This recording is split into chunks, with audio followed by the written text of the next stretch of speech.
Cool. Voilà, je pense que tu peux commencer par te présenter, Mentor. Ok. Bonjour, bonsoir à tous. Ravi d'être avec vous. Merci pour l'invitation, Cryptomage.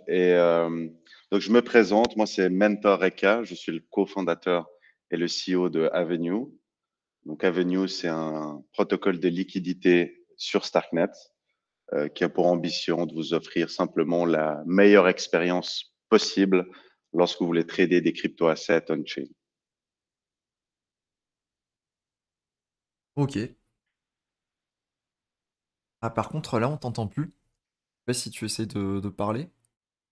Ah non, non, je, Non. je suis... D'accord, pas de souci.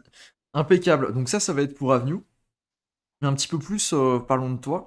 C'est quoi ton parcours, en fait, dans les cryptos? Qu'est-ce que tu as fait? Et surtout, comment t'es arrivé à te dire, ah, il faudrait peut-être que je développe ce projet-là qui permet d'optimiser la liquidité? À fond. Euh, donc de formation, je suis ingénieur en logiciel de formation. J'ai rencontré durant mon école d'ingénieur un de mes cofondateurs qui est Lenny. Et je suis tombé dans la crypto fin 2015, début 2016, à cause ou grâce, plutôt grâce à un collègue à moi euh, qui était complètement pilé. Le mec parlait déjà du flippening en 2016, donc c'est pour dire à quel point il était pilé. Il m'a tout simplement présenté d'un point de vue vraiment investissement, hein, l'opportunité crypto, que ce soit Bitcoin, Ethereum et puis d'autres shitcoins qui existaient à l'époque. Et en 2016, en janvier 2016, j'ai acheté mes premiers Ethers sur Kraken et tout a commencé depuis là.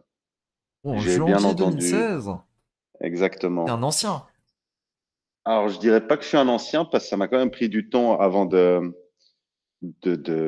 comment dire, de permuter sur la plus grande opportunité qu'il y a en dessous, qui est vraiment le système et l'infrastructure euh, que ces technologies elles offrent. Je m'étais arrêté vraiment sur la surface, comme la majorité des gens, qui est OK, je veux spéculer, je veux faire de l'argent, comment ça se passe? C'est le Et grand donc, classique, hein. voilà. Donc, je dirais que de janvier 2016 jusqu'à la grosse claque fin 2017, début 2018, c'était majoritairement sur cet axe. Donc, spéculation, investissement, même si, bien entendu, j'essaie de me cultiver un peu sur l'aspect technique parce que c'était ma passion et mon parcours. Suite à quoi, en 2018, que ce soit moi ou Lenny ou plein d'autres amis que j'ai initiés à la crypto, on a pris une claque phénoménale, le beer market. Et c'était un beer market très, très sale. Et à partir de là, on a, pendant à peu près une année, complètement lâché et on s'est éloigné de l'écosystème crypto. Toujours en regardant ce qui se passait, mais sans vraiment deep dive la tech ou même investir de façon colossale. À l'époque, donc, faut savoir que j'ai un parcours d'entrepreneur Web 2. Donc, Avenue, c'est notre première société crypto only. Dans le passé, à cette période-là, on s'est refocus complètement sur notre business Web 2, qui était une plateforme d'emploi pour des ingénieurs hautement qualifiés en Suisse.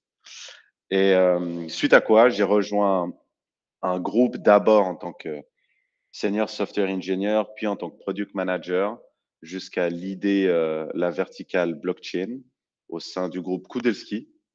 C'est un groupe qui est très, très présent et très actif sur l'écosystème Solana, mais qui a aussi eu d'autres initiatives sur Algorand et Avalanche. Et là, cette fois-là, j'ai une approche totalement différente de la crypto, c'est que je liais l'utile à l'agréable. Donc, l'agréable parce que l'informatique et la tech, c'est ma passion.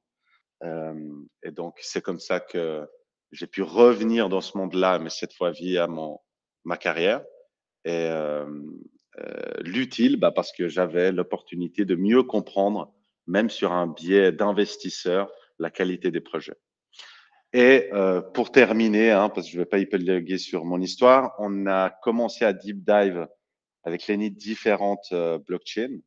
On a build des dizaines d'applications sur le Web 2 et on se rendait compte qu'en fait, l'expérience utilisateur de la grande majorité, hein, vraiment, si ce n'est l'unanimité des DApp en 2020, était catastrophique. Enfin, même si tu prends un crypto boomer, la première utilisation était horrible. Et on s'est dit, OK, il faut complètement challenger ça. Quel est le meilleur environnement pour challenger ça? Parce que c'est pas comme ça qu'on va avoir de la masse adoption. Si mon père ou ma mère ou ma petite fille n'est pas capable d'utiliser ce genre de système, c'est sûr, ça va pas être adopté. Et donc, qu'est-ce qu'on a fait? On a commencé à regarder Solana. On était très, très bullish sur la tech, en fait, ce que ça permettait de faire. Et on a eu un changement drastique dans le narratif et même dans la conviction avec Starknet. Donc, on avait pas mal regardé Arbitrum, Optimism et tous les optimistic roll-up, pardon, euh, pour simplement arriver à la conclusion que c'était une solution short terme et que nous, on voulait monter notre boîte sur le long terme. On se voyait sur 10 ans et pas sur 6 mois. Et naturellement, notre choix s'est porté sur Starknet. Et à l'époque, donc on a commencé très très tôt. C'était fin octobre, début novembre 2021 qu'on a commencé à build sur Starknet. D'accord, bah, ça fait déjà un sacré parcours quand même. Très cool de voir déjà tout ce que tu as fait et puis d'avoir un builder sur la chaîne.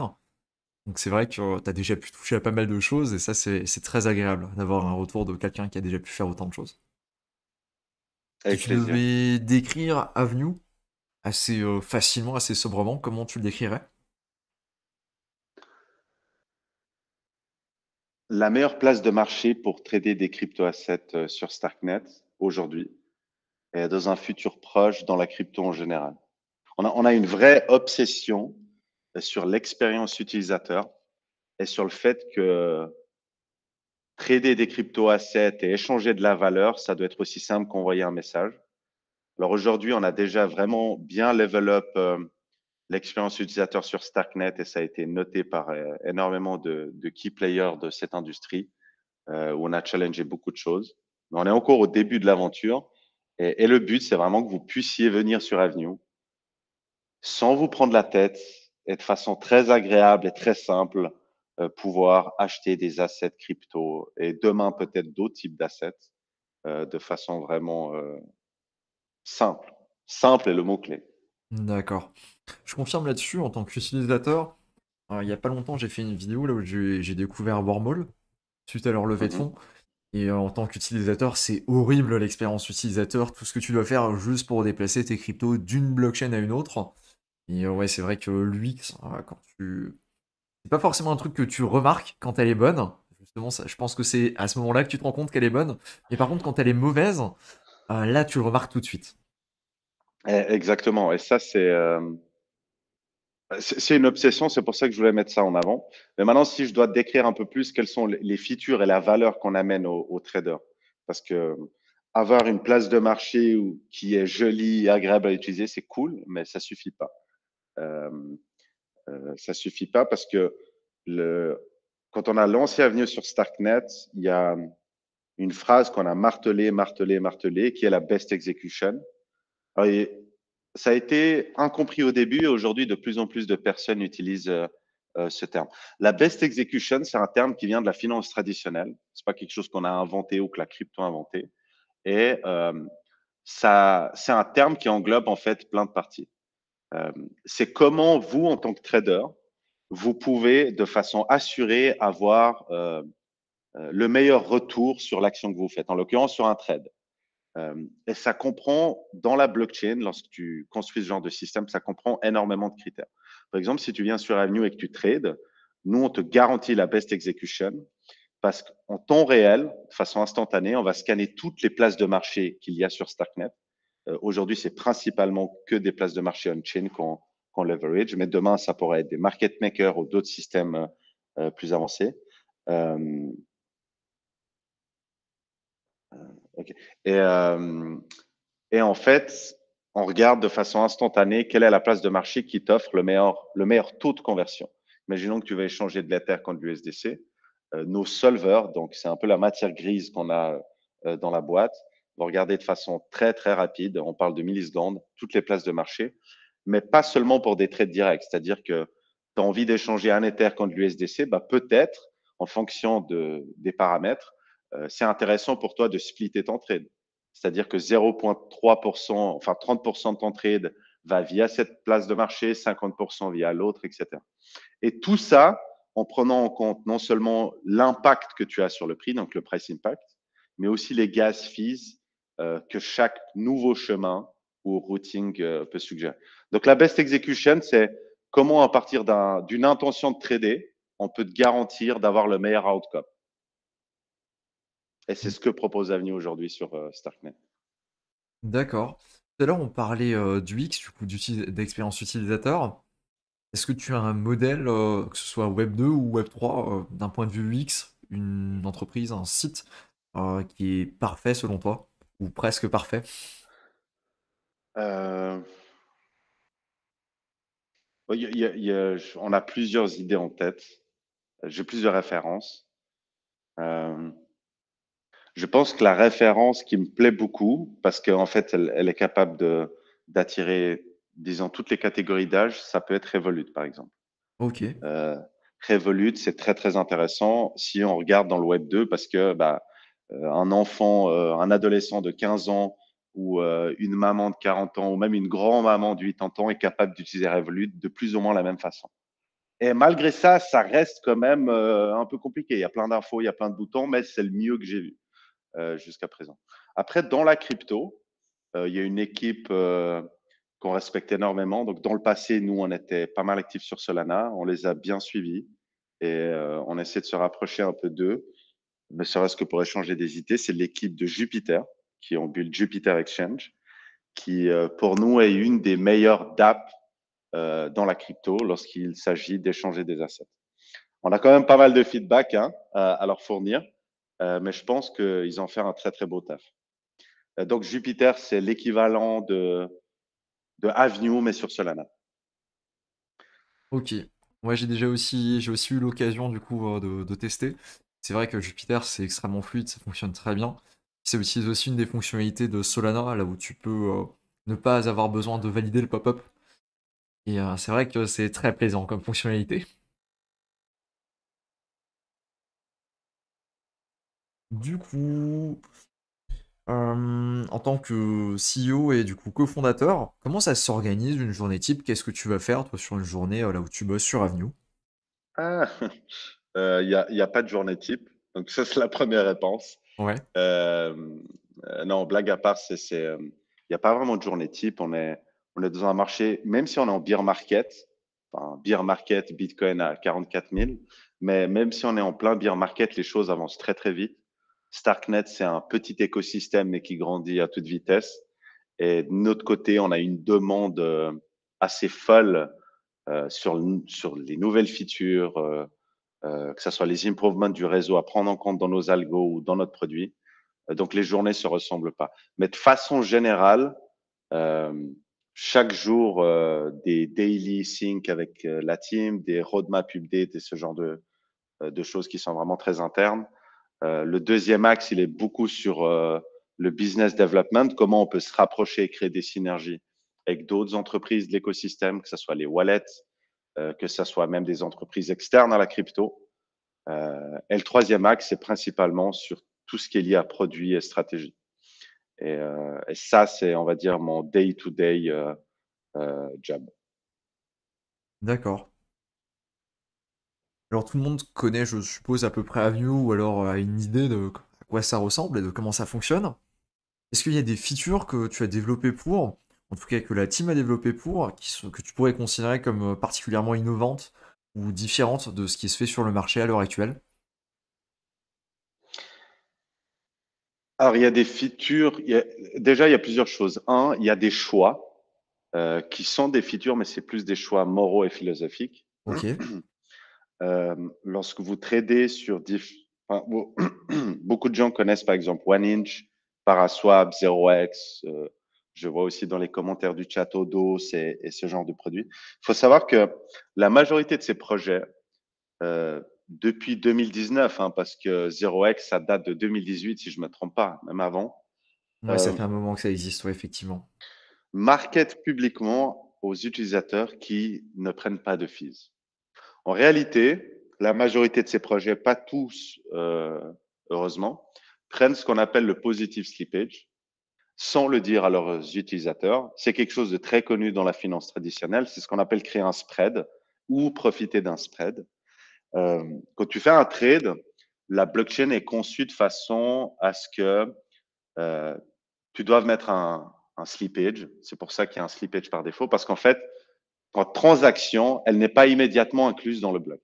Il y a tout un processus, dépendant de la blockchain où tu te trouves, où il y a une latency entre la production du bloc avec potentiellement ta transaction dedans et le moment où toi, tu as soumis ta transaction depuis ton wallet. Et en fait, ce qui se passe, plus cette latency elle est grande, plus les opportunités d'arbitrage, c'est-à-dire que le prix sur le DEX LAMM en question a bougé, est grand. Moins cette latency est grande, moins tu as cette opportunité. Mais sur Ethereum et sur toutes les EVM L2, il faut savoir que ces gens-là, ils sont gavés sur votre dos en prenant le positive slippage. Donc, le positive slippage, c'est l'arbitrage. Chez Avenue, Day One, au lancement, on a pris cette décision morale et même philosophique de ne pas prendre le positive slippage. Parce qu'en fait, le positive slippage, il ne vient pas de nulle part. Il vient de la poche des LP, des liquidity providers de ces AMM. C'est-à-dire, disons que tu fais un trade où tu t'attends, je ne sais pas, pour 1000 USDC recevoir un Ether. Il s'avère qu'entre le moment où tu as spawn ta transaction sur le réseau et le moment où les mineurs ou le bloc dans lequel se trouve ta transaction était validé, ben, il y a eu plein d'autres trades qui ont influencé l'état des pools de cet AMM. Des fois, ils peuvent l'influencer de façon négative, et c'est pour ça que tu as un slippage. C'est une tolérance. Le slippage, il faut le voir comme une protection, mais c'est une tolérance. Si tu as un slippage de 0,1%, c'est comme si tu dis, je suis prêt, par rapport au prix qu'on m'affiche, à perdre maximum 0,1% par rapport au prix qu'on m'affiche. Mais à l'inverse, et ça arrive très souvent, surtout en période de volatilité, il se trouve que les places de marché les pools peuvent être déséquilibrés, mais à ton avantage. Et lorsque c'est le cas, bah, ces protocoles que je vous ai cités vous disent publiquement qu'ils prennent pas de fees, mais en fait, ils vont rendre le minimum possible durant ce trade. Et ils prennent tout le positive slippage pour eux.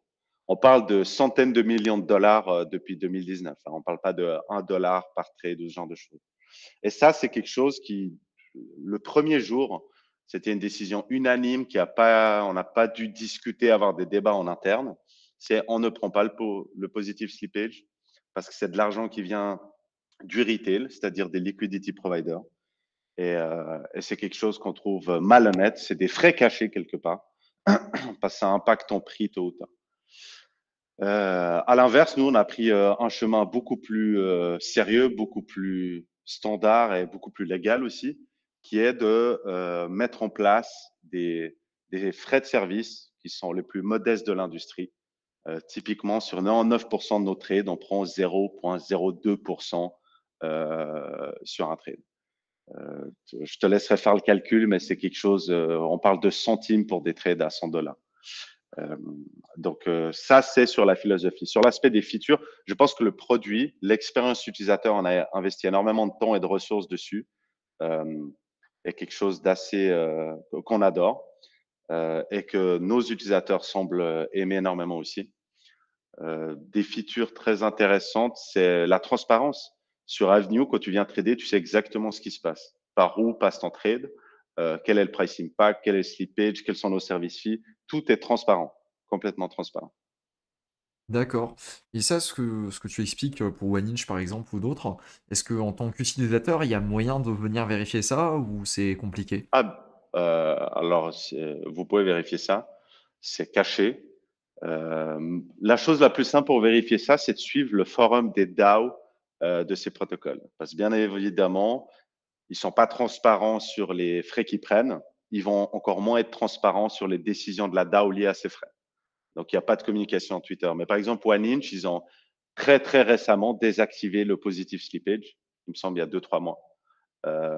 Suite à une pression massive des OG de cet écosystème, parce qu'ils ont simplement vu qu'ils n'arrivaient plus à être compétitifs en prenant le positive slippage. Il me semble que Paraswap le prend toujours. Il faudrait vérifier, hein. Mais ça se trouve. Le plus simple, si vous n'êtes pas un dev ou alors que vous n'arrivez pas bien décortiquer les call data d'une transaction, ce genre de choses, le plus simple, c'est simplement d'aller dans leur DAO et chercher fees, positive slippage et ce genre de keywords. D'accord. Il y a aussi Matt qui demande du coup pourquoi pas comparer les prix avec les outils comme Odos, OneInch, du coup que des agrégateurs. Ça, c'est quelque chose que tu peux faire avec par exemple DeFi Lamaswap qui le propose. Exactement. Ou il y en... Non, je crois que c'est le Donc, seul agrégateur, enfin méta-agrégateur. Je sais pas si t'en connais un autre peut-être. non, mais c'est un peu une direction qui est naturelle de suivre. Donc, DeFi Lama a lancé ce qu'ils appellent un MetaDex agrégateur. Donc, en fait, ils se plug aux API des DEX agrégateurs. Récemment, Uniswap a lancé UniswapX. On ne sait pas exactement en dessous comment ils sourcent la liquidité, mais c'est un système qu'on est en train de construire qui est très similaire dans Avenue. C'est aujourd'hui, on fait tout le travail de A à Z, c'est-à-dire que on a des solvers en interne. Des solvers, c'est des algorithmes d'optimisation. Chacun est optimisé pour optimiser certains paramètres précis. Et ces solvers prennent énormément de temps. C'est de la recherche, c'est des maths très poussées. Et ça te demande énormément de teamwork parce qu'à chaque fois que tu as une nouvelle place de marché, tu dois faire en sorte de l'intégrer et la supporter de façon très, très précise. Euh, L'idée que, par exemple, CoSwap a amené sur le marché avec les solvers, c'est eux qui ont apporté ce terme, c'est de dire, OK, au lieu de constamment être derrière les nouvelles intégrations et les nouvelles places de marché, on va construire une infrastructure qui permet à n'importe quelle entreprise qui fait de la MEV ou du market making ou qui a un DEX, par exemple, que ces boîtes-là, elles puissent venir écrire des solvers de façon très simple et rapide et qu'elles puissent en fait intégrer ça typiquement dans Avenue. Et ça, c'est vraiment la vision qu'on a pour Avenue sur le moyen long terme. C'est de plus dépendre uniquement de nos solvers internes. On bosse déjà avec une boîte qui est numéro 4 en termes de volume de solving chez CoSwap pour justement diversifier et un peu décentraliser le solving d'Avenue. Mais la meilleure approche, elle est simple. La meilleure approche, c'est intégrer autant que possible de places de marché différentes par autant d'acteurs que possible. Parce que tu crées une incentive, une compétition avec un profit à la clé pour ces gens. D'accord, et quand tu parles de solver, j'imagine qu'on peut, en simplifiant un petit peu, parler d'un algorithme finalement. Exactement. Vraiment, tu peux voir un solver comme un algorithme d'optimisation. Il a un problème, tu lui dis comment, j'ai envie d'échanger un Ether contre l'USDC. Trouve-moi le routing qui me permet d'avoir un maximum d'USDC tout en garantissant que je ne vais pas me faire front run ou sandwich attack, tout en minimisant les frais de transaction sur le réseau, donc les gas fees, etc., etc. D'accord, et ce solver-là, celui qui est utilisé par Avenue, ce serait possible de l'exporter pour d'autres blockchains, et est-ce que c'est prévu par exemple? Alors, nous, à l'interne, on a 4 solvers différents. Chacun a des spécificités, on va dire, de la créativité, parce qu'il faut comprendre que euh, aujourd'hui, sur Starknet, on a 7 AMM live sur mainnet, avec chacun qui doit avoir, je sais pas, entre 20 et 50 pools. Mais dans 6 mois, on peut se retrouver à avoir 10 000 pools.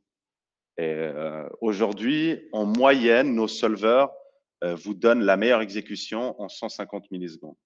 Mais il y a un vrai challenge de scalabilité. C'est comment on peut toujours garantir une belle exécution, comme celle qu'on vous offre aujourd'hui, même demain quand il y aura 1 million de poules sur Starknet. C'est-à-dire répondre avec la meilleure exécution en 150 millisecondes. Si on commence à s'offrir 1 ou 2 secondes, déjà dans la finance traditionnelle, c'est énorme, 1 ou 2 secondes de latence sur une côte, parce que le prix peut être vraiment impacté. Et au-delà de ça, ça détériore exactement ce que je vous ai expliqué tout à l'heure, l'expérience utilisateur. Ouais, la Donc c'est pour volatilité ça peut qu'on être a assez importante. ouais, on a différents types de solvers. Certains qui, dans des conditions très volatiles, vont peut-être trouver des routes plus intéressantes, euh, et d'autres qui, dans des conditions standards, vont trouver la meilleure solution plus rapidement. Concernant les autres chaînes, oui. Donc nos algorithmes, ils sont abstraits, c'est-à-dire qu'on a abstrait le problème d'optimisation quand on attaque. Maintenant, il y a si on voulait par exemple aller demain sur Ethereum, il y aurait un travail d'infrastructure et de connectivité avec la stack Ethereum en amont. Mais tout ce qui est lié au solver est complètement indépendant. Donc, on D'accord. pourrait les réutiliser même sur Solana et sur n'importe quelle chain. D'accord, c'est plutôt cool, ça voudrait dire que on pourrait avoir un Avenue disponible sur pas mal de blockchains différentes finalement. Exactement. Tout à l'heure, tu as parlé du coup d'un très petit frais qui était prélevé sur les transactions. On arrive donc à la question, c'est comment Avenue se finance aujourd'hui? Voilà, donc si je reviens à ta question, on a très rapidement mis en place ce modèle de frais parce que on peut pas être à la fois convaincu qu'il faut un maximum de transparence pour la sécurité de tout le monde et puis aussi pour avoir en fait un écosystème sain. Et à la fois, quand il s'agit de générer des revenus et rendre le business sain et sustainable, commencer à réfléchir à des pandynomics ou alors à des scams pour parler crûment des choses. Et nous, on a préféré de prendre une direction qui peut-être est plus longue, mais qui est plus juste et plus safe, qui est de prendre vraiment les frais les plus bas de l'industrie, 0,02% pour les trades. Il faut savoir que si tu utilises Revolut ou d'autres services financiers traditionnels, tu es plutôt à 0,8 ou 1%. Oui, c'est Donc assez nous, c'est aberrant très 50 fois, facilement, ouais. ouais, nous, c'est 50 fois plus petit. Mais on l'a fait aussi parce qu'aujourd'hui, on a eu énormément d'activités sur Avenue et cette activité, elle nous génère énormément de coûts. Donc, on a des services qui auto-scale très rapidement pour garantir cette belle expérience utilisateur. C'est énormément de services et d'infra. Et les frais qu'on prend actuellement ne nous permettent pas de couvrir les coûts qu'on a en infrastructure, mais D'accord. c'est quelque chose qui peut déjà absorber un peu ce coût et aussi montrer que bah, nos utilisateurs, c'est pas que des farmers. Et même si c'est des farmers, c'est des vrais users, c'est des early adopters. Enfin, pour moi, un farmer, c'est un early adopter. Les gens qui pensent que c'est autre chose, je suis pas d'accord avec eux. Et en acceptant de payer même 0,02% de commission, donc de service fee, qui représente quelques centimes sur des trades de moins de 1000 balles, hein, ces gens-là, ils attestent aussi que, OK, je suis prêt à donner 0,5 centimes à Avenue pour l'utiliser en daily ou ce genre de choses. Donc ça, c'est le moyen de financement aujourd'hui. On a plein d'autres opportunités, que ce soit par du financement avec des fonds d'investissement qui nous sollicitent de façon assez importante, surtout dernièrement. Mais pour le moment, c'est ça. D'accord. Alors, en parlant de collaboration, il y a un front qui a été développé de façon commune avec Ekubo, si je dis pas de bêtises. Mhm.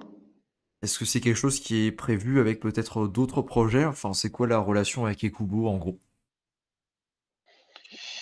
Euh, ok. Excuse-moi, je lisais les commentaires du chat qui sont très intéressants. N'hésitez pas à drop tous vos commentaires, les mecs. Donc, Ikubo.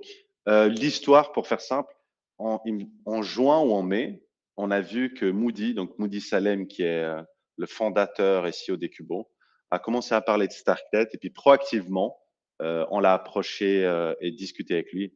En réalité, c'est lui qui nous a approchés pour avoir des feedbacks sur la tech stack et l'écosystème. Et de façon naturelle, notre relation a grandi. Il avait un besoin qui était, il est tout seul aujourd'hui, Moody, derrière Cubo. Il avait un besoin rapide qui était de simplement lui fournir initialement une API et ensuite carrément une trading page. Lui, il était très focus sur la partie liquidity provider, LAMM, et il nous a clairement dit que notre swap page, c'était la meilleure qu'il a vue dans l'industrie et il voulait absolument qu'on bosse ensemble là-dessus. Donc nous, on avait un intérêt obvious de l'aider là-dessus. Un, parce que ça fait grandir l'écosystème, on aide un entrepreneur qui se lance et ça, on sera toujours au front pour ça. Ça fait partie un peu de l'ADN de la boîte. Et deux, d'un point de vue pur intérêt pour Avenue, ça nous fait gagner des mindshares. Donc les gens voient de plus en plus le front d'Avenue, la brand et compagnie. Donc il y avait un vrai deal entre nous deux lié à ça. Il y a plein d'autres projets qui ont aussi émis l'intérêt de ce genre d'initiative avec qui on bosse. Ça va sortir prochainement. J'ai pas envie de front-run leur news, donc voilà. D'accord.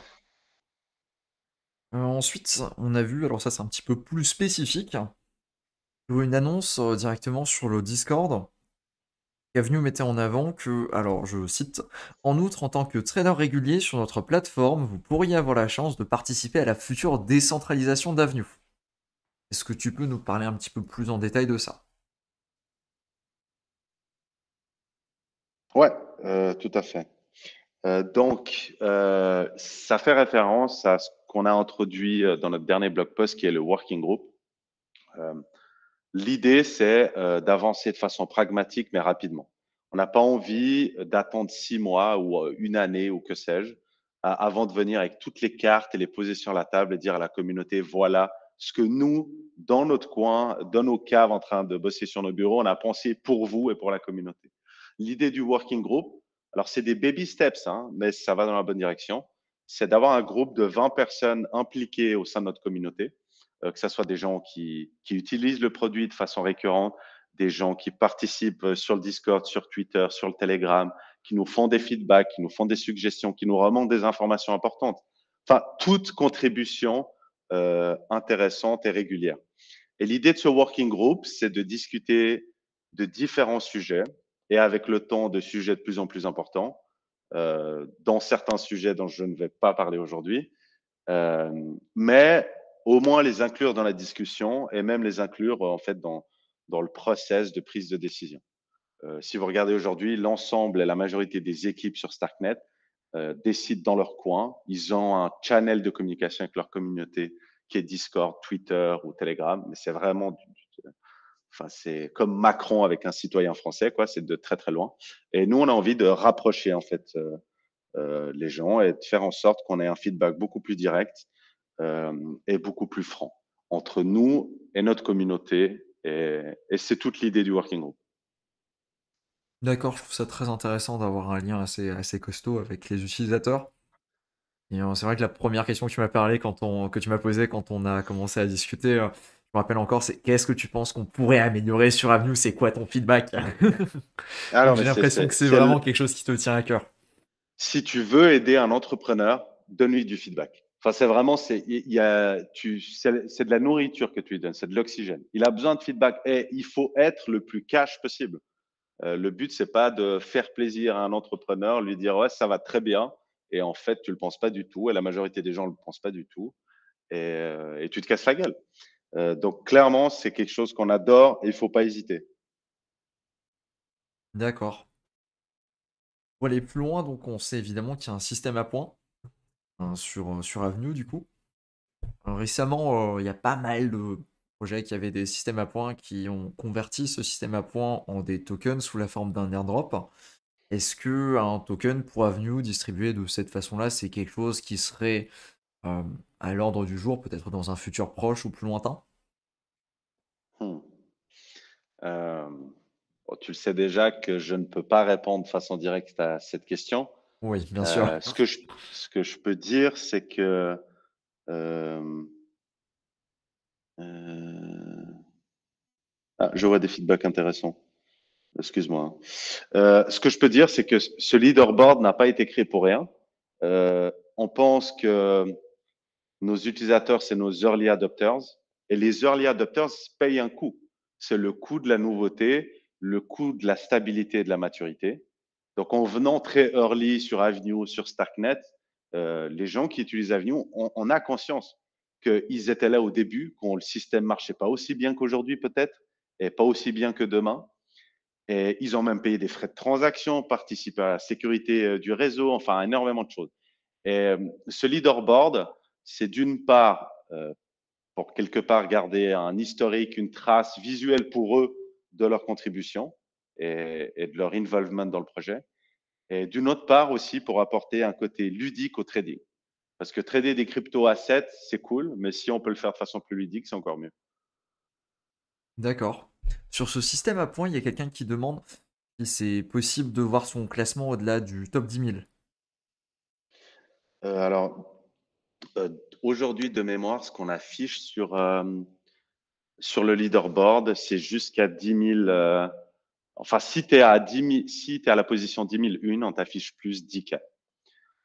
Pourquoi? Parce que, enfin, faut comprendre qu'il y a énormément de données et disposer de cette donnée sur le leaderboard, on voyait pas comment on pouvait rendre ça de façon très agréable et utile. Surtout qu'on a eu jusqu'à aujourd'hui, on a eu 4 millions de trades sur Avenue avec 1,3 million d'utilisateurs. Et à partir de 10 000, à partir de la position 10 000 du leaderboard, on compute juste pas la data pour éviter que ça nous coûte une blinde. Ok, je sais que chez Ikubo, ils font la même chose et eux, c'est encore plus restrictif, c'est sur le top 1000 du coup. Ouais, exactement. J'imagine, comme tu dis, que c'est une question de coût et du coup, c'est pas forcément intéressant d'aller afficher les données de tout le monde.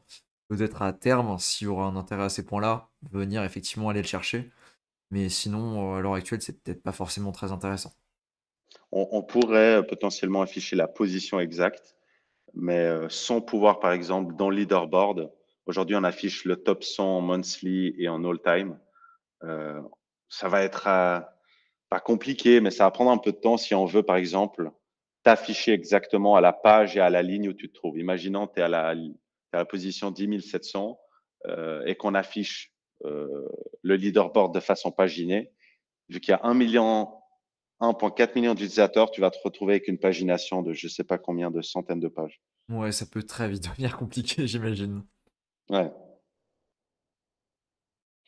Est-ce qu'Avenue va rester uniquement un agrégateur ou alors il y a d'autres fonctionnalités qui sont prévues dans le futur et qui vont bientôt arriver?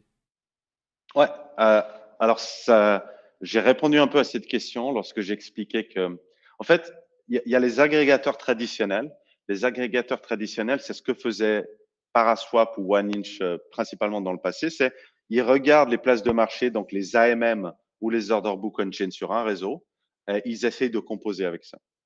Aujourd'hui, c'est ce qu'on a sur Avenue, avec quelques avantages quand même conséquents, qui sont le fait d'avoir une approche de solver. Et vous allez voir une feature très très excitante bientôt grâce à cette approche-là. Mais la direction, c'est nous, on a créé l'infrastructure qui va permettre à n'importe quel acteur de venir coter le marché sur Avenue. C'est-à-dire, ça va pas seulement être nos solvers. Donc demain, tu peux imaginer un market maker que ce soit Wintermute ou Jump ou peu importe, ils peuvent créer leur solver. Eux, ils ont masse thune et ils se disent, OK, on pense qu'on peut fournir des meilleurs prix que les AMM. Pourquoi? Parce que sur le long terme, nous, ça nous va de nous faire, je sais pas moi, 0,1 centime par trade. Parce que finalement, ils se disent, on va se faire plus d'argent qu'un AMM. Un AMM, c'est juste des curves on-chain. Et nous, on est plus smart que ça, on arrive à se hedger, etc. Bah, ces gens-là, ils pourront venir faire un solver sur Avenue de façon décentralisée. Et en tradant sur Avenue, tu vas pas simplement taper sur la liquidité des AMM on-chain, mais aussi sur la liquidité externe. Demain, ça peut être un order book complètement off-chain ou ça peut être du cross-chain swap. Enfin, l'infrastructure qu'on a nous permet vraiment d'étendre les sources de liquidité. D'accord. Je vois plusieurs questions sur le chat. Je pense qu'il y a deux, trois trucs assez Allez, let's intéressants. go. Ah, Alors, il y pourrais-tu a dire en Julien plus qui sur ton demande. rôle au sein du jury du comité DeFi de la Fondation Starknet? Julien est très bien informé. Ok, alors on va répondre à Julien et n'hésite pas à me balancer des questions si tu en as d'autres. Ouais, Euh, donc, il- la Fondation Starknet a été créée il y a à peu près une année.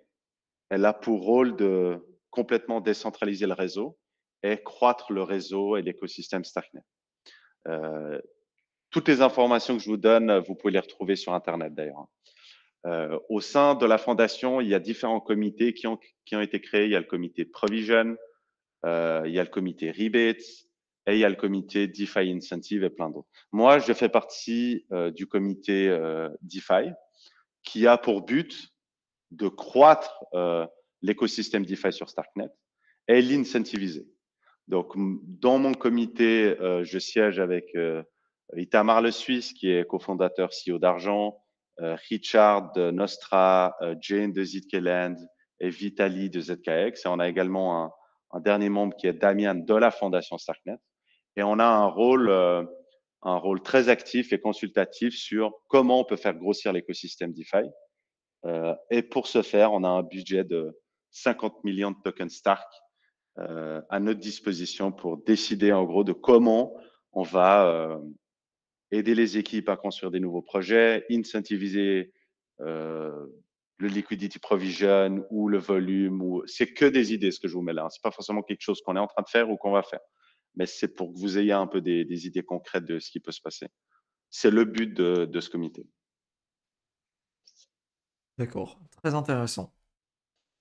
Effectivement, oui, parce que le token, normalement, Et j'ai vu passer pas mal d'informations. On devrait avoir plus d'informations courant janvier, me semble. Alors, j'aimerais bien comprendre l'interprétation que vous avez eue de ces informations, parce que je suis curieux. J'ai vu plein de choses sur Twitter. Ouais, il y Et, a beaucoup d'informations qui circulent.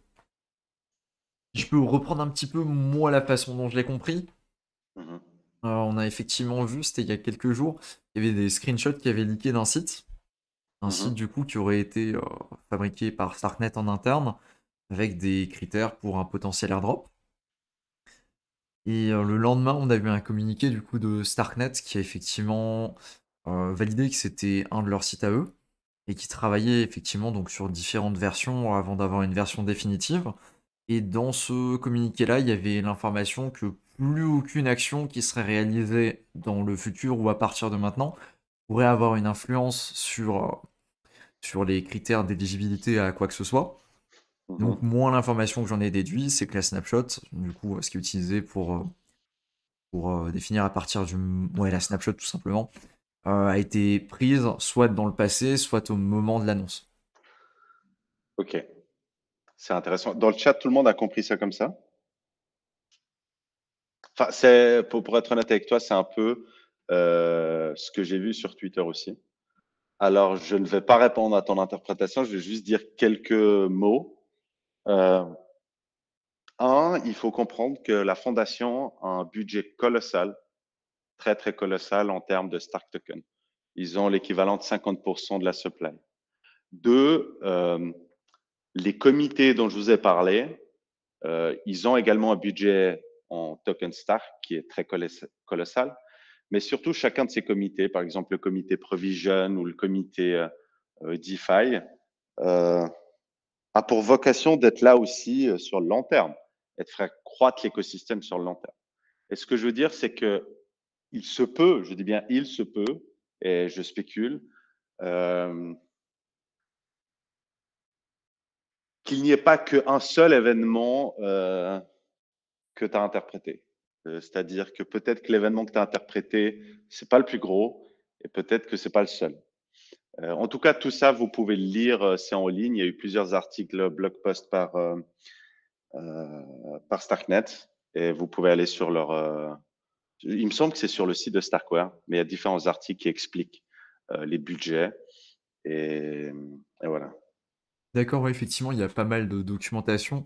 Et puis même sur le site de gouvernance, il y a beaucoup de choses. Enfin, pas forcément de gouvernance, mais plutôt le forum. Il y a pas mal Mhm. d'informations qui circulent et des discussions très intéressantes sur le sujet, ouais. En tout cas, Je merci beaucoup vois pour ces des, informations-là. ouais, je vois des questions des questions très drôles. Global Health qui me demande, il me dit que sa gonzesse veut un sac et il se demande quel sac il va recevoir. Bon, c'est marrant.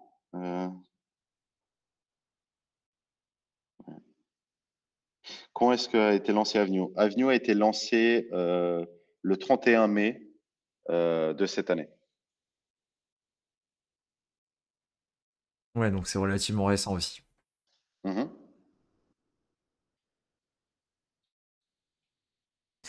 Ouais, effectivement, c'est assez intéressant de le voir de cette façon-là. Et puis, c'est la vision que j'ai de Starknet dans tous les cas. C'est vraiment d'avoir quelque chose qui tient la route sur le long terme et pas de venir se mettre des bâtons dans les roues dès le départ, quoi. Non, mais c'est totalement. Tu sais, avant de lancer Avenue en 2022, début d'année, la tech stack de Starknet, donc Cairo et tout ce qui est autour, n'était pas assez mature. Donc en fait, ce qu'on a fait, c'était, on était très pragmatique. On s'est dit, on va expérimenter et lancer des petits projets à droite à gauche. Et à ce titre, on avait lancé Alpha Road, qui était un des premiers AMM sur testnet. Et quand on a lancé notre Discord, j'ai reçu mais enfin, des milliers de questions, when token, when token, when token, when token. Le Et c'était, classique. ouais, voilà. Euh, et et j'ai pris vraiment le temps de comprendre et de discuter même avec certaines de ces personnes de cette communauté parce il y a quelques années, j'étais de l'autre côté de la table et il est boule sur. Ouais, non. Non, non, il est boule sur Zcash. Non, non. Mais bref, je reviendrai là-dessus après. Euh, et en fait, la réponse, elle était assez simple. C'est OK de demander une ou deux fois one token. Je pense que vous aurez des réponses basées sur votre interprétation des tweets. Je pense qu'il y aura des réponses assez rapidement. Mais je pense que de façon générale, il faut pas avoir Starknet et surtout Starknet, hein, euh, comme juste une place où vous allez de temps en temps faire de l'activité ou de temps en temps farmer, hein, comme le verbe le suggère. Mais essayez peut-être de prendre un tout petit peu plus de temps, de comprendre vraiment ce qui se build ici. Essayez de rester, je sais c'est dur, je sais que les gas fees ont beaucoup augmenté dernièrement à cause des gas fees sur le L1, sur Ethereum, qu'il y a des problèmes, que c'est pas encore parfait. Mais s'il y a une chose dont je suis sûr, c'est que dans un temps très court, hein, relativement court, quelques mois ou 1 ou 2 années, Starknet peut être votre prochain Solana et mon prochain Solana pour diverses raisons. Mais c'est exactement comme ça qu'on le voit et c'est pour ça que nous, on est all-in sur Starknet. D'accord. Ça me coûte 4 balles par jour pour trader sur Amio. Eh oui, Joe, c'est à cause des gas fees du L1. Il faut comprendre que Starknet a peu d'influence sur les gas fees quand tu fais une action sur le réseau. Parce que 95% du coût de ta transaction vient du gaz du L1. Parce qu'eux-mêmes, ils vont publier la preuve et la vérifier. Ah bah, je comprends clairement les mecs, hein. Mais aussi une question sur les clés Ledger, si tu as plus d'informations là-dessus, que ce soit un Ledger, un Trésor, etc. C'est vrai que c'est une question que je me pose aussi et qui me permettrait d'être plus en sécurité, j'ai envie de dire, à déposer des fonds sur Starknet. Ouais. Alors pour Ledger, j'ai été personnellement en contact avec eux, avec l'équipe de Nicolas Baca, même durant Starknet CC. Ils regardent Starknet de très près, ils sont très intéressés. Ils sont aussi fascinés par l'account abstraction parce que quelque chose que Starknet a et qu'aucun autre système n'a. Et je vous vois déjà venir, certains d'entre vous qui ont mentionné Zkissing, oui, mais non. L'account abstraction, c'est le seul type d'account que vous pouvez avoir sur Starknet. Et c'est vraiment très puissant. Et en soi, c'est une innovation que les gens, comme tu l'as dit avant, vont utiliser, apprécier avec le temps, mais même pas savoir qu'en fait, c'est pas un externally owned account qu'ils ont en dessous. Mais ils ont quelque chose de beaucoup plus puissant, beaucoup plus modulable et mieux. Ledger doit d'abord avoir un support natif justement de l'account abstraction pour permettre l'arrivée sur Starknet. Je sais qu'ils sont en discussion avec Starkware, qu'ils sont aussi en discussion avec Dode Wallet pour avoir une approche en step, en fait. Premier step, c'est que tu puisses utiliser ton ledger juste pour signer des transactions et des messages. Et deuxième step, c'est carrément déployer un account sur Starknet. Donc, des dernières informations que j'ai, ils sont très intéressés et c'est en cours. Mais j'ai pas d'update récent. Ouais, je rajouterais aussi sur le sujet au niveau de la sécurité des comptes. Ce que j'ai fait personnellement, c'est que vu que j'ai un compte Argentix, je sais que c'est possible de demander un 2FA sur le compte Argentix avec un mail. Bon, je sais pas à quel point c'est effectivement très bien sécurisé ou pas, mais je trouve déjà que c'est un bon pas pour avoir quelque chose de plus safe. Ouais. Oublie pas un truc. Alors, tu peux même citer cette phrase, hein. Euh, un user sur Starknet, s'il utilise les features des wallets, est beaucoup plus sécure qu'en utilisant même un ledger. Pourquoi? Parce que si tu regardes Bravos ou Argent, les deux offrent à leurs utilisateurs du 2FA et du 3FA. Et c'est quelque chose que, enfin, tu n'as pas ça sur Ledger. Non, Tu n'as c'est ce pas que ce je trouve niveau de ça très sécurité. très très pertinent, tu vois, C'est même justement. mieux qu'une multisig. C'est même mieux qu'une multisig. Une multisig dépend d'une signature de plusieurs personnes différentes. Un, un Argent account, par exemple, qui a du 2FA ou du 3FA, ou même un Bravos multi-owner account, ça dépend de différents éléments de sécurité. C'est ta phrase avec, enfin, tes 24 mots, qui est ta seed phrase. Ça peut être un 2FA avec ton numéro de téléphone, ça peut être un 3FA avec un ami. Enfin bref, ton niveau de sécurité, il est dépendant de ton besoin. Mais sur Starknet, aujourd'hui, tu peux avoir le meilleur niveau de sécurité d'un point de vue personnel. Effectivement, moi je trouve ça très pertinent de pouvoir demander par exemple le 2FA chez Argentix, là où on te demande une fois par mois de venir confirmer que tu as bien accès au mail qui te permet de faire tes transactions, et je trouve ça très cool, quoi. Exactement. Peut-être qu'on devrait un peu mieux marketer ça, hein. Enfin, surtout les wallets, ils devraient faire Ouais, c'est pas plusieurs forcément campagnes mis pour en avant, expliquer et aux je gens. sais que c'est un problème pour Non. plusieurs personnes, tu sais, avant de déposer des fonds assez importants sur le réseau. Mhm. Effectivement, parce que si t'as juste un MetaMask, tu vois, tu peux te choper un truc sur l'ordi et ça peut assez vite te siphonner. ou alors ta clé qui peut fitter. Je sais que c'est un truc qui est déjà arrivé à pas mal de personnes sur le Discord. Et assez régulièrement, il y a des gens qui viennent me contacter pour un truc comme ça. Et c'est vrai que c'est pas directement Starknet, tu vois, mais c'est une crainte des utilisateurs, quoi. Ah, totalement, totalement. Et c'est totalement compréhensible. Enfin, c'est pas marrant de se faire drainer pour une bêtise, quoi. Clairement. Je vois plein d'autres questions. Starknet est une communauté incroyable. On voit pas ça sur les réseaux exit casing. Rari, tu as complètement raison, mec. En fait, faut comprendre un truc avec les L2 et puis peu importe, hein, que ce soit un optimistic rollup ou un zk rollup, vous prenez de Arbitrum en passant par Optimism, Scroll, zkSync, Polygon. Aucun de ces écosystèmes n'a une majorité de boîtes natives. Ce que je veux dire par là, c'est que la majorité des applications que vous voyez sur ces écosystèmes, c'est des entreprises qui sont sur Ethereum, qui ont make it, hein, ils ont fait beaucoup d'argent durant les 2 précédents bull runs.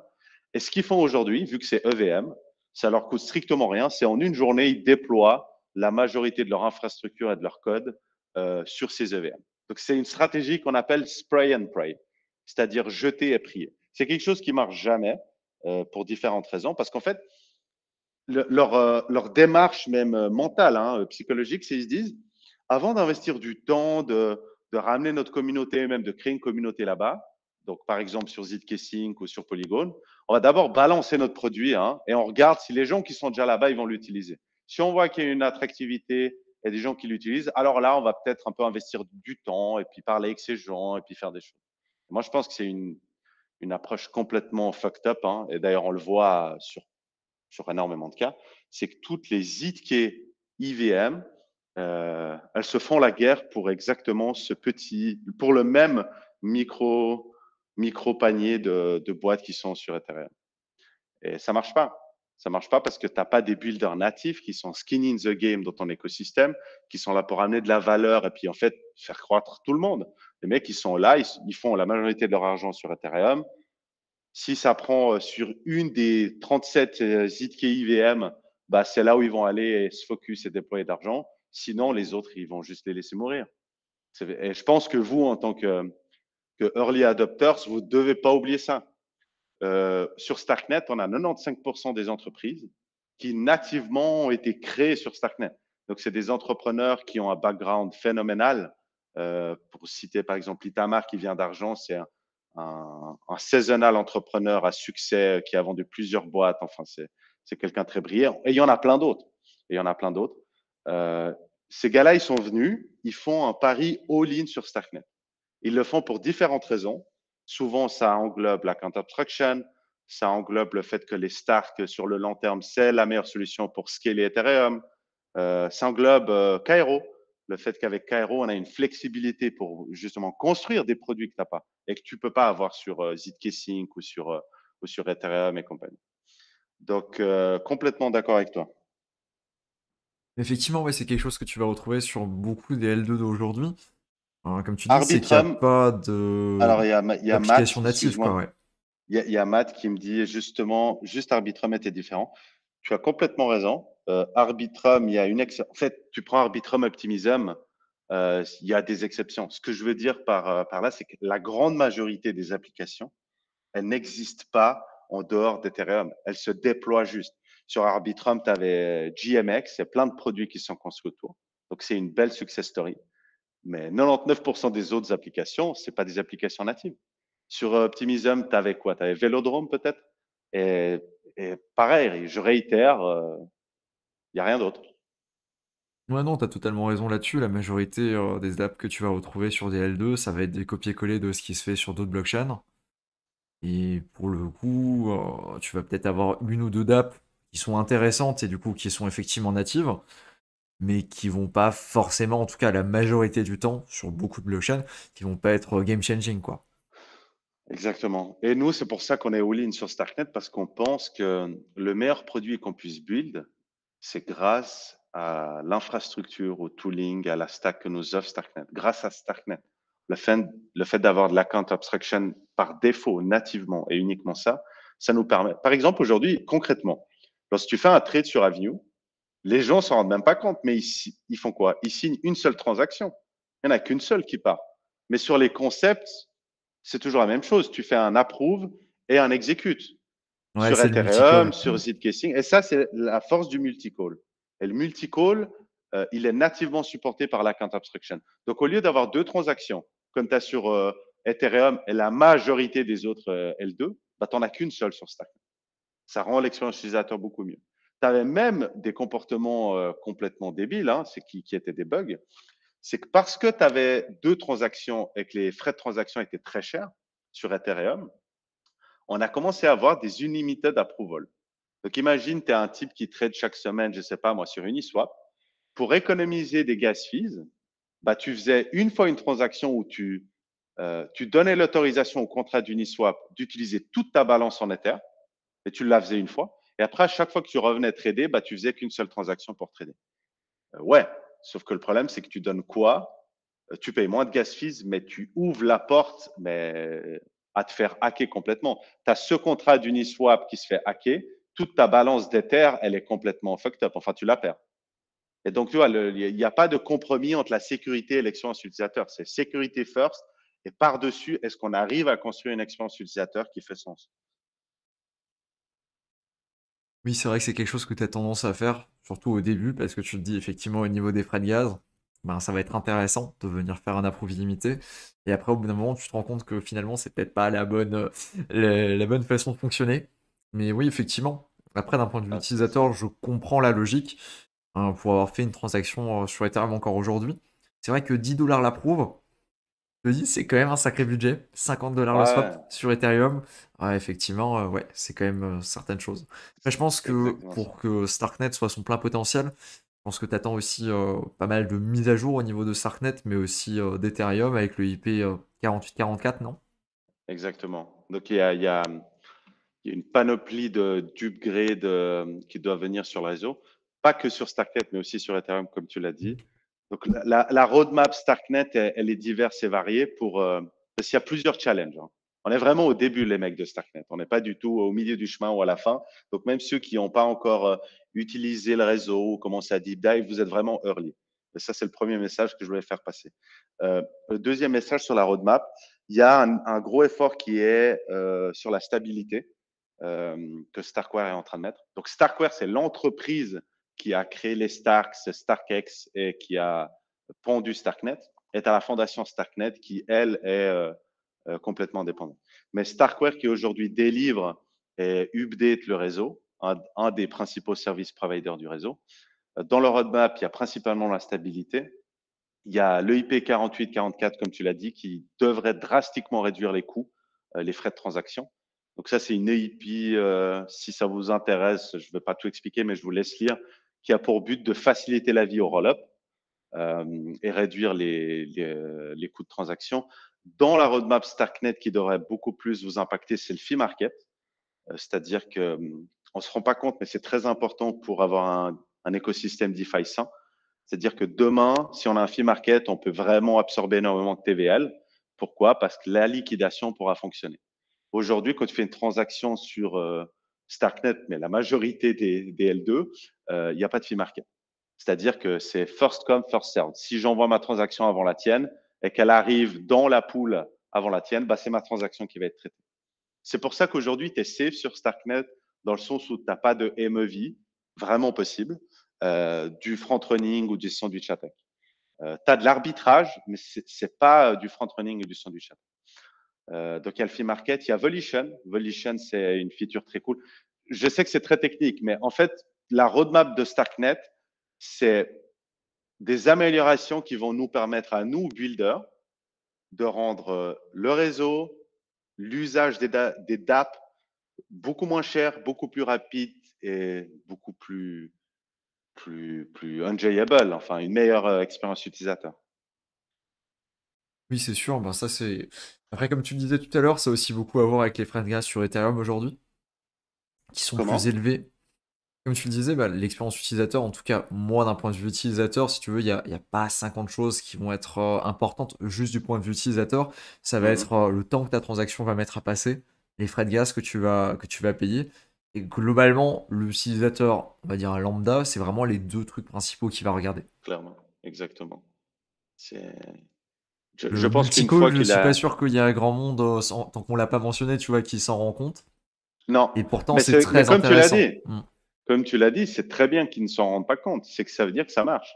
Sur Ethereum, quand les gens voulaient trader, tu prends quelqu'un qui n'est pas initié à la crypto, ok? Tu le mets devant Uniswap et tu lui dis, voilà, démerde-toi, trade. Il va cliquer sur le bouton, il va voir, ah, d'abord un approve, il signe, bah, il va se dire, ok, mon trade est parti. Bah non, en fait, maintenant il faut que tu exécutes ton trade. Donc, de nouveau, Ouais, une c'est signature un de Bit en classique. wallet. Et ça, tu peux onboarder personne avec ce genre de système. Encore moins quand chacune des actions te coûte 5 ou 10 balles de gas fees. Hein. Et beaucoup plus aujourd'hui d'ailleurs. Tout à l'heure, tu comparais par rapport à Solana, tu penses qu'un jour l'expérience sera similaire, en tout cas du point de vue vitesse d'exécution et du coût des frais? Bon, les mecs, je suis pas là pour Je pense que rendre c'est la un exemple réalité. un petit peu Non, hard, non, mais non, mais non, non, c'est un très bon exemple. Parce que je pense que collectivement, on doit reconnaître à quel point l'écosystème Solana et tout ce qu'ils ont fait, en fait, est très respectable. Et l'industrie, tout le monde, y compris Starkware, le respecte beaucoup. Moi, j'ai eu la chance d'avoir pas mal travaillé avec cet écosystème dans le passé. Et je pense que collectivement, ce qu'ils ont réussi à faire en termes d'expérience utilisateur, parce que finalement, comme tu l'as dit, le citoyen lambda, il n'en sait rien, lui qui trade sur Solana ou sur Ethereum ou sur Starknet. Mais il veut que sa transaction soit settle rapidement et que ça lui coûte peu de gaz fees. Mais ce qu'il ne te dit pas, mais qu'il veut quand même, bah, c'est que sa thune ne disparaisse pas du jour au lendemain ou que la sécurité du réseau soit compromise par un acteur ou ce genre de choses. Et je pense que c'est là où le différenciateur euh, principal, qui explique aussi d'ailleurs les contraintes dans lesquelles Starkware et les L2 travaillent, c'est qu'ils ne sont pas partis de zéro comme Solana en disant, OK, nous, on n'a aucune contrainte, on peut build ce qu'on veut. Non, eux, ils ont dit, nous, on a comme contrainte, c'est Ethereum aujourd'hui, c'est le meilleur settlement layer qui existe. Pour plein de raisons, d'un point de vue de décentralisation de sécurité. Comment est-ce qu'on peut rendre l'accessibilité à ce réseau de façon beaucoup plus rapide et moins chère? Et donc, je pense sur le long terme, la promesse des zk-rollups, les optimistic rollups, il faut juste pas perdre de temps avec parce que même les fondateurs des optimistic rollups savent très bien que c'est une solution short terme. Hein, c'est un sparadrap. Euh, les zk-rollups, c'est la solution à ce problème. C'est-à-dire, une fois de plus, on ne peut pas sacrifier la sécurité pour l'expérience utilisateur ou pour l'efficacité des frais, ce genre de choses. ouais, effectivement, si tu vas sur L2Bit et que tu regardes au niveau de la sécurité, il y a plein de petits voyants rouges sur la majorité des layers 2, ouais, effectivement. Exactement, exactement. Et je pense d'ici une année, ça va changer, mais c'est très bien. Au moins, les gens se rendent compte, en fait, se rendent compte des choses. Mais par exemple, est-ce que tu sais que, j'imagine, si tu as reçu Abdel, tu es au courant, parce qu'on le martèle assez, c'est que tu as quand même des réseaux qui te vendent une promesse de sécurité que tu n'as pas, comme par exemple Optimism, qui n'a pas du tout de fraud proof. Ouais, C'est-à-dire typiquement, que ouais. la promesse elle-même de sécurité du réseau, enfin, c'est une blague. Et je respecte beaucoup les mecs d'Optimism, hein, et il y a beaucoup de gens talentueux qui bossent aussi là-bas. Mais trader sur Optimism, c'est plus ou moins l'équivalent que de trader sur Solana en termes de décentralisation de sécurité. Enfin, vous êtes kiff-kiff. Ouais, effectivement, tu bénéficies pas vraiment de la sécurité d'Ethereum quand tu passes par un. Ça, c'est que mon avis, hein, qui est très Ok. challengeable, mais j'essaye de Ok, non, mais c'est vulgariser. très bien d'avoir différents avis, hein. Tout à l'heure, on parlait un petit peu plus de Starknet. J'ai une Mhm. question. Je veux savoir si qu'est-ce que tu penses du fait qu'à l'heure actuelle, il y a quasiment aucun token sur Starknet, sauf Hmm. des stablecoins, des différentes versions d'Ethereum wrappées, ou Ouais. encore le Lord, mais sinon il y a vraiment pas de token qui est lancé dessus, il y a quasiment aucun projet qui a lancé son token. Est-ce que tu sais s'il y a une raison particulière à ça, si c'est un souci technique, ou si c'est Ouais. juste qu'on est trop tôt pour que ce soit intéressant de lancer des tokens pour ces projets-là, tout simplement. Ouais. Plusieurs choses. C'est une très bonne question. Un, il y avait une contrainte technique jusqu'à cet été, enfin jusqu'à il n'y a pas très longtemps, c'était que le seul bridge officiel, c'est celui de Starkware, Stargate, et il n'y a pas encore de processus permissionless qui te permet de migrer n'importe quel token du L1 ou même de lancer ton token et qui soit nativement supporté sur Stargate. Donc ça, je pense que c'était quand même une grosse contrainte parce que si tu es une boîte et que tu as envie de lancer ton token, tu as envie que ton token il soit, il privilégie exactement des mêmes libertés que Ethereum, USDC, USDT et DAI sur Starknet. C'est-à-dire que tu puisses le bridge in, mais le bridge out aussi. Et ce n'était pas le cas jusqu'à il y a très récemment. Là, c'est en cours de changement. Ils sont en train d'ouvrir complètement Stargate pour permettre à n'importe qui de rendre son token bridgeable en in et en out. Ça, c'est le premier point. Le deuxième point, c'est parce qu'on est early. Et si je vous dis qu'on est early sur Starknet, c'est que même aujourd'hui, on est early, alors que en 2 ans, l'écosystème et le réseau a énormément grandi, évolué, mais on est encore early. Je pense qu'il ne faut pas sous-estimer à quel point euh, courant année prochaine, on va en voir plein popper. C'est pas quelque chose de linéaire, hein. C'est pas toutes les 3 semaines il y a un nouveau token. Non, je pense que il y aura 1 ou 2 événements qui vont déclencher un vrai bull market. Et là, tu vas voir tout le monde commencer à lancer son token. Hmm. Ouais, effectivement, je pense que comme tu le dis, c'est surtout le fait que c'est relativement tôt et qu'à l'heure actuelle, ils ont peut-être pas encore d'intérêt à forcément lancer un token, effectivement. Ouais, je réponds vite à 2 dernières questions. Et après, je suis désolé les mecs, ça m'a fait plaisir, mais je dois vous laisser. Donc, un founder projet Web3 peut-il créer Build sans savoir coder, sans aucun argent à investir? J'ai une idée de DApp, mais je n'ai pas codé, je ne sais pas coder, je n'ai aucun argent à investir dedans. Comment faire? Tu as la chose la plus précieuse, c'est ton temps. Et avec ça, mon ami, tu peux tout faire. Donc, te mets pas les barrières pour répondre à H. Donc, tu mets pas les barrières de l'argent, du savoir et ce genre de choses.